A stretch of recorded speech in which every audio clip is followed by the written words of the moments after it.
It's Zac Bacon at Quantum Real Estate and wanted to throw some quick stats at you and get you a market update for 2022 and some projections for 2023. So let's start with the good news.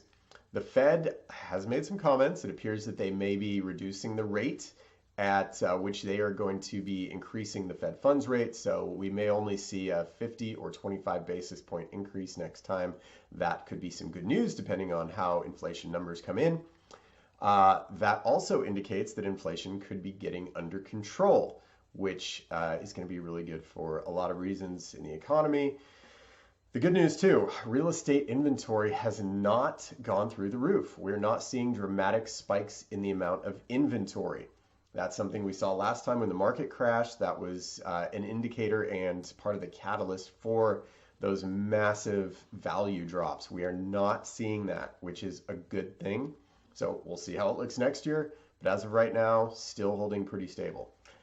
On to some not so great news.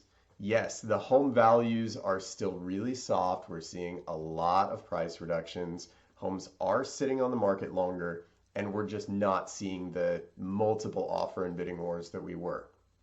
However, it's not that bad. We are just getting back to what I expect is more of a normal market. We're getting back into line with where the market was before the pandemic, before work from home, all the relocation, and before all that money got pumped into the economy. So basically at this point, our home values have kind of slid back to where they were in spring of 2021. That's definitely a bummer for some folks. But in the grand scheme of the real estate market, not the end of the world.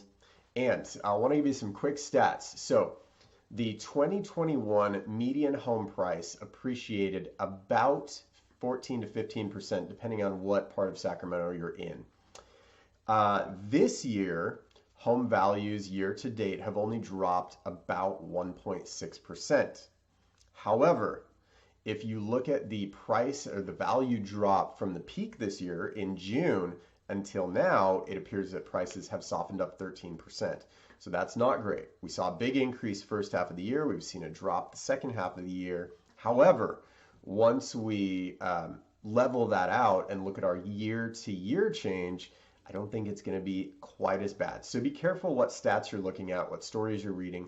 There's usually more to the story.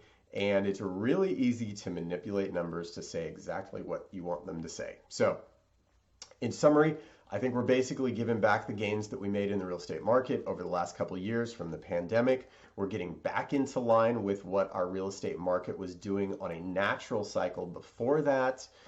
We were still moving well, but we were definitely leveling off. And we'll see what happens in 2023. So if you have questions or you need evaluation on your specific home, feel free to reach out, shoot me the address. I'll put that together for you. And we always love to hear from you, your comments, questions. That helps us know what information to provide for you. And everyone have a great holiday season. We'll talk to you next year.